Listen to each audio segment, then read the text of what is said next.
Découvrez des destinations de rêve et vivez la passion des voyages avec CAA Québec.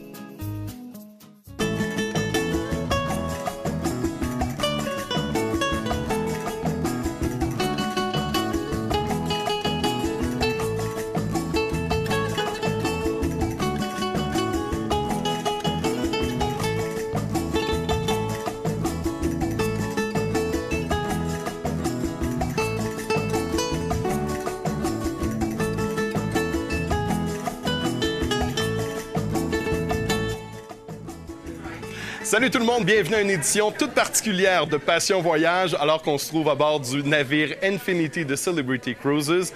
Angelina, on part en croisière pour vrai. On s'en va en Norvège et en Islande. Oui, c'est à bord de ce Dracor très luxueux qu'on vous propose de partir en croisière vers le soleil de minuit. C'est une croisière tout indiquée pour les amoureux de la nature. On va voguer vers des paysages d'une beauté vraiment incroyable. Là, tu parles pas de ta beauté à toi, là? Ça pourrait être ça, non, là. je parle des paysages, Jean-François. Angelina, explique-moi où on se trouve en ce moment. On se trouve au Martini Bar, à bord du navire, évidemment. C'est un endroit où on peut venir, évidemment, pour prendre un bon martini et assister au spectacle. En même temps, hein? C'est un 2 pour 1, finalement. C'est un 2 pour 1, oui. Alors, on prend tout de suite une courte pause et tout de suite, au retour, on parle plus en détail du navire.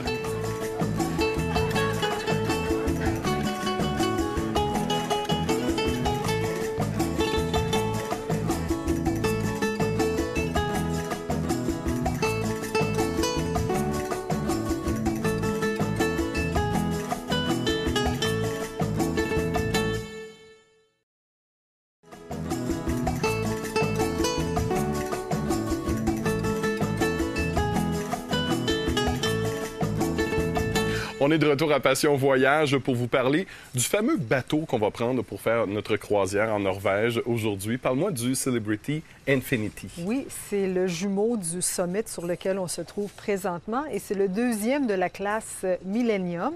Il a été inauguré en 2001. Il fait 91 000 tonnes et peut accueillir 2046 passagers. Il a été complètement rénové en 2011 et on retrouve maintenant les mêmes services que sur les navires de classe Solstice. Solstice, c'est la toute dernière classe qui comporte 5 navires inaugurés depuis 2008, des navires de luxe, de décor moderne et contemporain. On pourrait quasiment dire que le bateau a été solsticé, finalement. Oui, solsticisé. Il y a un des ajouts, finalement, qu'on retrouve, c'est le restaurant où on se trouve actuellement, le Blue. Oui, le restaurant Blue, c'est un restaurant exclusivement réservé pour les passagers de l'Aqua-Class. N'ayez crainte, ce n'est pas un restaurant végétarien servant de la luzerne ou du tofu, là, inquiétez-vous pas. La cuisine Blue est une manière imaginative de préparation de plats populaires de façon simple, saine et goûteuse. Par exemple, le steak est servi avec une savoureuse vinaigrette à la truffe au lieu d'une sauce béarnaise lourde et plus calorique. Tout aussi goûteux, mais meilleur pour la santé. Oui, finalement. Une cuisine propre. Ah si oui, j'aime ça dire ça. Oui. Excellent. C'est quoi l'Aqua-Class? Quand tu dis l'Aqua-Class? C'est une nouvelle catégorie de cabines qui a été inaugurée avec la classe Solstice. Sur le Celebrity Infinity, on les retrouve sur le pont 11, en plus des inclusions que l'on retrouve dans l'ensemble des cabines, c'est-à-dire frigo, minibar, coffret de sécurité, téléphone, télévision. On retrouve en plus les services d'un concierge pour organiser nos rendez-vous au spa, livraison de 3 bouteilles d'eau par jour ainsi que du thé, enregistrement et débarquement prioritaire, livraison de valises express, service de cirage de chaussures, menu service aux chambres avec plus de choix, un diffuseur d'aromathérapie, ça, j'aime ça. Tous les sens sont vraiment gâtés, là. Vraiment. Choix d'oreiller, des produits de bain de luxe, robe de chambre, pantoufles, et j'en compte aussi. Mais parmi les 2 options que j'aime le plus, c'est l'accès au restaurant Blue dont on a parlé, délicieux, et aussi l'accès au Persian Garden. C'est un endroit où on retrouve des récamiers en céramique chauffante et des salles de vapeur et d'aromathérapie. Tous les sens sont vraiment gâtés. Et on est très choyé dans cette classe. Oui, quand même. En début d'émission, Jean-François, on était au Martini Bar and Crush. Le comptoir du Martini Bar est complètement recouvert de glace. Vous serez captivé par le spectacle offert par les barman talentueux lorsqu'ils préparent les nombreuses variétés de martini. Pourquoi ne pas essayer le 20-Year Martini, élaboré à l'occasion du 20e anniversaire de Celebrity Cruises? Vous pouvez vous installer au bar pour être plus près de l'action ou encore dans la partie lounge, dans les chaises moelleuses et confortables. Et en fond de trame, il y a toujours une musique entraînante. Adjacent au Martini Bar, on retrouve Crush. On peut choisir parmi une centaine de variétés de vodka et pour accompagner le tout, un petit caviar bien frais. Oh, que j'aime ça, c'est dans mes goûts. J'ai vu par contre qu'il y avait d'autres bars et d'autres lounges à bar. Oui, par exemple, le Constellation Lounge au 11e pont qui offre une vue incroyable, le Sunset Bar, le Cellar Masters, Michael's Club, le Rendez-vous Lounge. Je ne sais pas les endroits qui manquent pour prendre un petit verre avant ou après notre repas. C'est pas mal le même cas des restaurants. Hein? C'est pas le nombre de restaurants qui manquent comme choix sur le bateau. Non, ici, on peut vous parler du Trellis Restaurant, qui est la salle à manger principale. Le Ocean View Café, qui est un buffet. Aqua Spa Café, qui offre de la nourriture santé. Le Mast Grill. Et évidemment, encore une fois, le Blue, qui est pour les passagers du Aqua Class. On doit retrouver ce qu'on appelle les restaurants alternatifs avec un léger supplément. Tout à fait. Bistro on Five, très intéressant. Ils servent des crêpes, repas ou desserts encore, des paninis, des salades. Il y a le SS United States, qui est le restaurant signature, vraiment haut de gamme. Il y a Cuisine, qui est un de mes restaurants préférés. Et qu'est-ce qu'on pourrait retrouver de commun à tous les navires de Celebrity? Surtout les navires solsticisés. On peut retrouver le High Lounge avec les appareils Apple, le spa, le centre de conditionnement physique, le solarium, piscine, bain tourbillon, le théâtre où on produit des spectacles de qualité Broadway, le casino, bibliothèque et évidemment une panoplie d'activités qui sont offertes à nous à tous les jours par l'équipe d'animation du navire. Moi, j'ai comme l'impression qu'avec tous ces choix, il faudra refaire une autre croisière sur le même bateau. Angelina, on va s'arrêter l'instant d'une très courte pause. On va aller rejoindre Sophie qui nous attend en centre de service à Passion Voyage.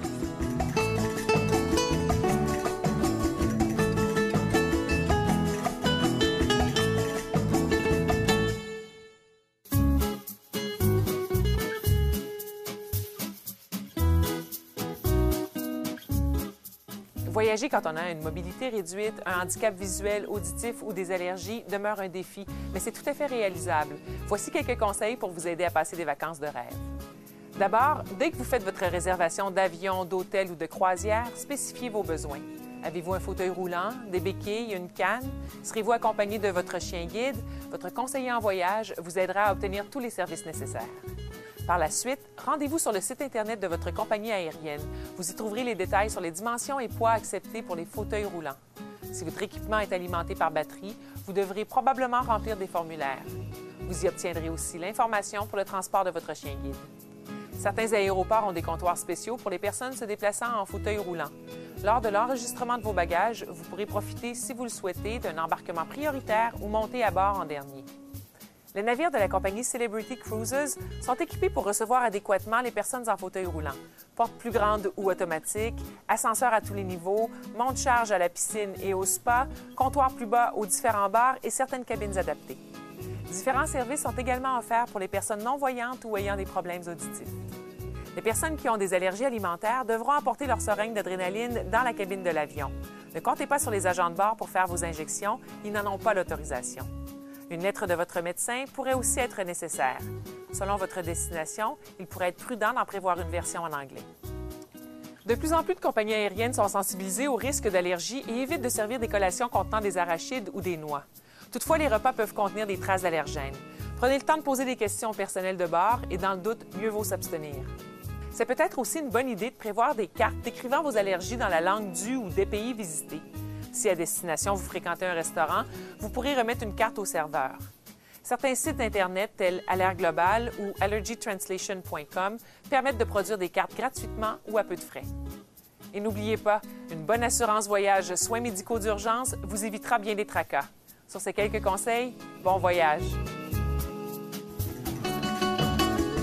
Le navire Celebrity Infinity fait partie de la classe Millennium de Celebrity Cruise. Quel autre navire parmi ceux nommés fait aussi partie de cette gamme? A. Le Celebrity Eclipse, B. Le Celebrity Silhouette ou C. Le Celebrity Summit? La réponse au retour.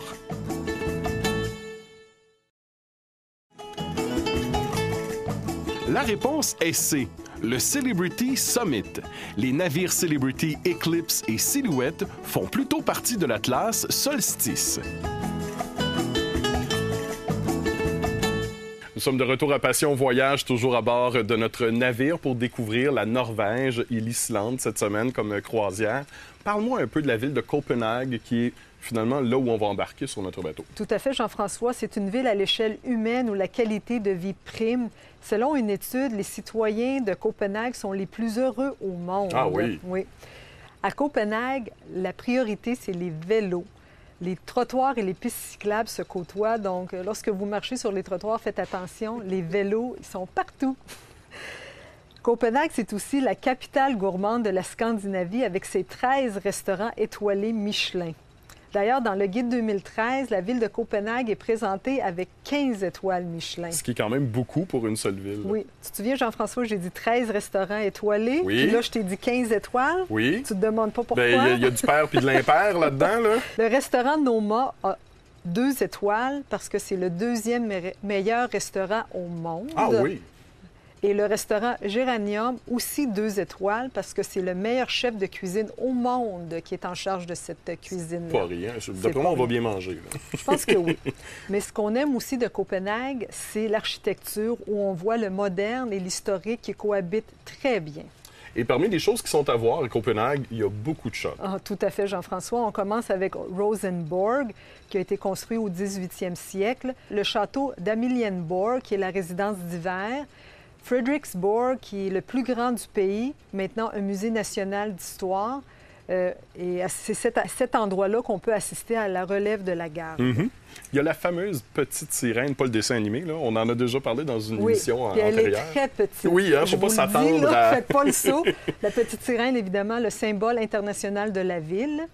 Les jardins de Tivoli, construits en 1843, c'est l'ancêtre des parcs d'attractions modernes. C'est un jardin enchanté, noyé dans la nature et les fleurs. D'ailleurs, on nous dit lorsqu'on visite ce jardin que ça aurait été l'inspiration de Disney pour construire Disneyland. Oui. Ah oui! Oui. Le fameux quartier de Nyhaven? Exactement. C'est là où on voit sur toutes les cartes postales de Copenhague la rangée de maisons colorées. C'est tellement beau. C'est vraiment l'endroit. C'est réputé pour les cafés branchés et les boutiques. Et c'est le point de départ pour plusieurs des excursions qu'on peut faire dans les canaux de Copenhague. Parlant de point de départ, nous, on va partir justement en bateau de Copenhague. Question de se rendre en Norvège. Oui. On va visiter la ville d'Oslo. Oui, l'une des villes les plus chères au monde. Donc, on est bien content de rester sur le navire et pas d'avoir à payer des chambres d'hôtel. Exactement. Oui. Le salaire moyen, 80 000 $ par année par personne. Donc, à voir à Oslo, l'hôtel de ville. C'est l'endroit où on remet à chaque année le prix Nobel de la paix depuis 100 ans. On visite le Palais royal, résidence officielle de la famille royale norvégienne, le parc Frogner, où on retrouve entre autres des attractions très populaires, Ensemble Vigeland, où on retrouve 200 sculptures en granit, bronze ou fer.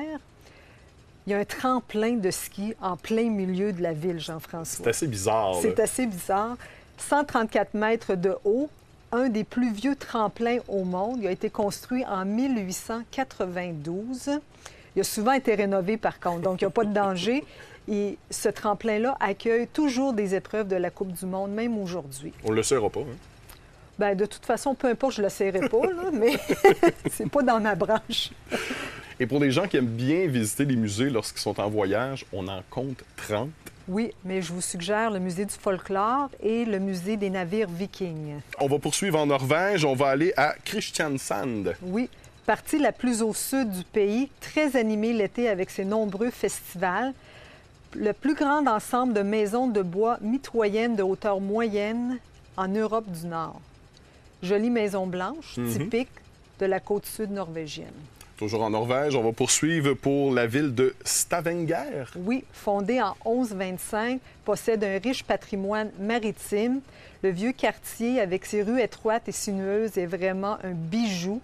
On retrouve maisons de pêcheurs du 18e en bois blanc magnifiquement conservées. possède des fjords d'une beauté incomparable et c'est pour ça qu'on va en Norvège, Oui, pour c'est voir vrai. les fjords. Et parlant de fjord, il y en a un qui est à visiter. On l'appelle le fjord de Lise. Lise Fjord. Oui, c'est le plus long et le plus intéressant de la région. On retrouve d'autres falaises et formations rocheuses surprenantes. À voir absolument la falaise La Chaire, avec une hauteur de 604 mètres. On va reprendre le navire. Question de voguer jusqu'au Danemark. On va se rendre sur les îles Féroé. Ça, c'est à mi-chemin entre l'Écosse et l'Islande. Oui. On va aller visiter, entre autres, la ville de Tórshavn. Oui, et l'archipel a un statut de province autonome du Royaume du Danemark. L'archipel constitue une écorégion terrestre dans la classification du Fonds mondial pour la nature. On visite également Kyrkjubøur, le centre historique le plus ancien de l'île où on retrouve les ruines de la cathédrale Saint-Magnus qui date du 13e siècle. On va également visiter Roykstoven. Roykstoven est habitée depuis 17 générations et elle possède la plus ancienne demeure en bois en Europe. Elle est âgée de 900 ans. On va aussi visiter le musée historique et apprendre davantage sur les habitants de l'archipel descendant des Vikings. On a dit un peu plus tôt qu'on n'était pas trop loin de l'Islande. On va s'y rendre, notamment pour visiter la ville de Reykjavik. Oui, fondée en 874, la capitale la plus au nord du monde, en plein cœur de l'océan Atlantique entre le Groenland et l'Écosse. Géographiquement, c'est plus près de l'Amérique, mais culturellement et historiquement davantage tournée vers l'Europe. Elle est à cheval sur deux plaques tectoniques des continents nord-américains et de l'Euro-Asie. C'est une terre de feu et de glace. On retrouve évidemment des volcans ainsi que 4 grands glaciers qui forment 10 du territoire islandais. Et c'est vraiment à partir de cette ville-là, Reykjavik, une ville qui est très moderne, très sophistiquée, qu'on va pouvoir voir des paysages extraordinaires. Oui, on commence par le lagon bleu, si on veut. C'est là qu'on va voir des piscines d'eau chaude et riches en minéraux, réputées pour leurs propriétés thérapeutiques. On s'en va aussi aux chutes Golfoss, aussi appelées les chutes d'Ar, la plus belle chute du pays. La rivière Vita, qui tombe d'une hauteur de 30 mètres et se sépare pour former 2 cascades distinctes magnifiques. On va aussi visiter le parc national de Thingvellir, classé patrimoine mondial de l'UNESCO. C'est l'endroit le plus visité en raison de ses paysages majestueux, une région qui est entourée de montagnes. Au centre se trouve une vaste plaine de lave couverte de mousse et de fleurs sauvages. Évidemment, on ne va pas en Islande sans aller voir des geysers. Un classique. Des phénomènes géothermiques qui fournissent l'eau chaude. Le geyser Stokkur expulse avec force un puissant jet d'eau chaude environ à toutes les 2 minutes. On va se rendre par la suite en Écosse, voir les fameuses îles Shetland. Notamment, on va visiter l'Erwick. Oui, un archipel de plus de 100 îles, dont seulement 15 sont habitées. Shetland est extrêmement riche en vestiges archéologiques, notamment en ce qui concerne la période préhistorique. Elle en compte plus de 5000. On va visiter le château Scalloway, construit par Patrick Stewart au 16e siècle. Il y a le musée Scalloway aussi. On y retrouve l'exposition sur le Shetland Boss de la Seconde Guerre mondiale. En fait, c'est la flotte de bateaux de pêche qui avait été utilisée par les agents secrets britanniques pour infiltrer l'Allemagne. Qu'est-ce que Samburg Head? C'est la pointe la plus au sud des îles. On visite une petite ferme traditionnelle avec la maison au toit de chaume du musée Croft House. Par la suite, on va aller visiter Djarsofil. Oui, c'est le vestige d'un village viking et d'une ferme médiévale. C'est un site archéologique le plus important des Shetland. Toujours en Norvège, il y a un fjord qui est à visiter, c'est celui de Garanger. Oui, fait partie des fjords de l'ouest de la Norvège, s'étend sur 500 km parmi les plus longs et les plus profonds au monde. L'un des paysages les plus spectaculaires de la planète. On retrouve des parois cristallines, étroites et abruptes, de nombreuses cascades qui s'élèvent à 1400 mètres au-dessus de la mer et plongent jusqu'à 500 mètres en dessous de la mer. Toujours en Norvège, on va avoir aussi la chance de visiter Bergen. Oui, une ville hanséatique. Le centre-ville avec des jolies places publiques et des rues piétonnes. On va voir la montagne Ulriken, la plus haute des 7 montagnes qui entourent la ville. Il y aura une visite à pied du quartier hanséatique, qui est un patrimoine mondial de l'UNESCO.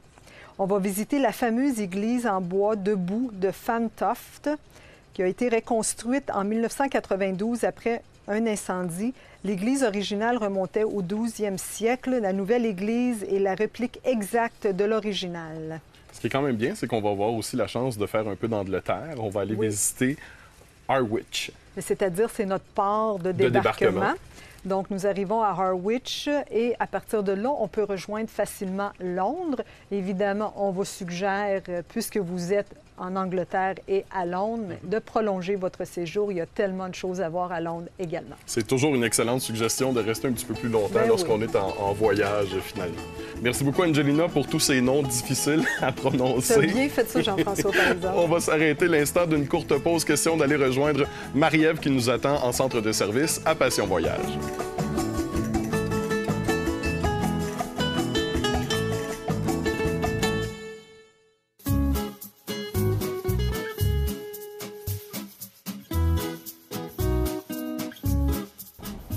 À l'instar de plusieurs domaines, le monde du voyage change et évolue. Les fabricants d'accessoires de voyage ne font pas exception. À l'affût des nouvelles technologies, ils offrent annuellement de nouveaux produits ou apportent des améliorations à ceux existants. Je vous en présente quelques-uns. D'abord, voici une valise qu'on aurait pu trouver dans le dernier film de James Bond. En apparence, c'est une valise ordinaire, sauf qu'elle est équipée du système ID, une innovation québécoise en attente de brevet. En gros, si vous perdez votre valise, vous pouvez savoir où elle se trouve. Et si quelqu'un la repère, il peut vous retracer pratiquement en temps réel. Pratique, n'est-ce pas? Notez qu'il existe des étiquettes de bagages sur le même principe. Sachez toutefois que vous devez posséder un téléphone intelligent pour une pleine utilisation. Et la balise ne sera d'aucune utilité si personne ne l'active lorsque la valise est trouvée. Une autre belle amélioration proposée pour les valises, c'est le système Link2Go. Il fallait y penser. Il s'agit simplement de velcro qui permet d'attacher plusieurs valises ensemble. Vous pouvez facilement transporter jusqu'à 4 valises d'une seule main. Les parents, notamment, trouveront ce produit intéressant parce qu'ils auront toujours une main libre pour tenir celle de leur enfant, tout en transportant les bagages de toute la famille. Pour votre confort maintenant, voici une serviette qui vous gardera au frais pendant des heures. Vous la passez sous l'eau, la tordez un peu, et voilà, vous aurez de la fraîcheur pour une période d'environ 3 ou 4 heures, et ce, sans la sensation d'être mouillé. Et ce n'est pas seulement utile en voyage, mais aussi pour aller encourager fiston au soccer, pour jouer au golf ou même pour faire votre jogging. On l'essaie, on l'adopte. Dans l'auto, dans l'avion ou à bord de l'autocar, les coussins de cou aident à éviter les raideurs pendant les longs trajets. Il y en a une panoplie sur le marché. Fait de microfilm, celui-ci se transforme en un oreiller rectangulaire.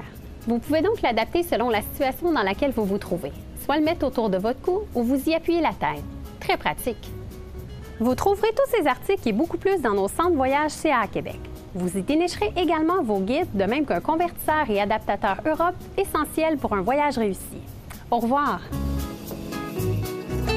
La ville de Bergen, en Norvège, a longtemps été un comptoir de la Ligue hanséatique. Qu'est-ce que cette ligue?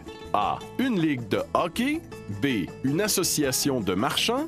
Ou C. Une ligue d'improvisation. La réponse après la pause.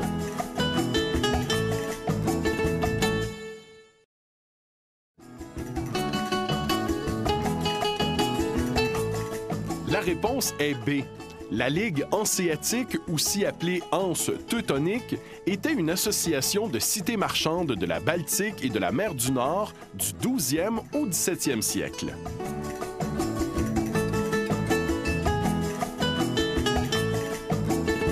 Nous sommes de retour à Passion Voyage. Nous sommes toujours à bord de l'Infinity. Angelina, je commence vraiment à comprendre pourquoi cette croisière-là s'appelle Force de la nature. Tout à fait, Jean-François, avec des visites de contrées mythiques où la nature domine. On a visité des fjords, des volcans, des geysers, des escarpements rocheux, toute beauté. Et j'imagine qu'il y a une seule date disponible pour cette croisière-là. Oui, du 30 mai au 13 juin 2014, ça nous permet de profiter de l'ensoleillement maximum. Et ça fait partie, c'est l'un des grands points forts de cette croisière. Oui, entre autres, évidemment, la visite des fjords. On sait que c'est un des plus beaux paysages au monde. Aussi, la visite de la ville de Oslo. Cette croisière a un rythme vraiment léger car on a une escale de 2 jours en Islande, entre autres. On a du temps. Oui, et cette croisière de 15 jours nous offre aussi 4 jours en mer et évidemment avec un minimum de passagers On a l'accompagnement en français et on a également les excursions en français avec des guides locaux francophones. Et en plus, on termine en Angleterre. Oui, ce qui nous permet de visiter Londres puisqu'on n'est pas très loin de Harwich. Si jamais on voulait plus d'informations, je vous invite à communiquer avec nos conseillers en voyage experts en croisière et diplômés de la CLIA Cruise Line International Association. Appelez-nous via téléphone, évidemment. Allez sur notre site Web ou passez nous voir dans un de nos 14 centres de voyage. Ça va nous faire plaisir de répondre à vos questions. La semaine prochaine, vous allez avoir la chance de voir une autre de croisière qu'on a fait. On s'en va entre l'Italie et les Balkans, en pleine mer Adriatique. Oui, avec un port d'embarquement à Venise, un port de débarquement qui est Rome. Et entre les deux, on s'en va en Slovénie, en Croatie, au Monténégro et en Malte. Il y a pire quand même dans la vie. C'est dur la vie. Hein? C'est pas facile. Un gros merci, Angelina. Un gros merci également à Celebrity Cruises qui nous ont invités à bord de leur bateau. On vous invite, les gens à la maison, également à nous donner vos commentaires. On aime vous lire à passionvoyage@caaquebec.com. Madame Micognatis, je vous invite à prendre un petit martini. Santé, Jean-François. Santé, Angelina. Santé à vous à la maison. Santé à la maison. Bye bye.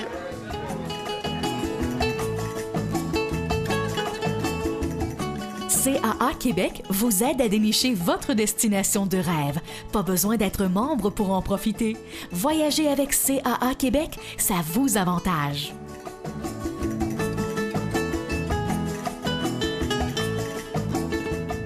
Pour plus d'informations, consultez un de nos conseillers en voyage au 1-877-986-9243 ou visitez notre site caaquebec.com.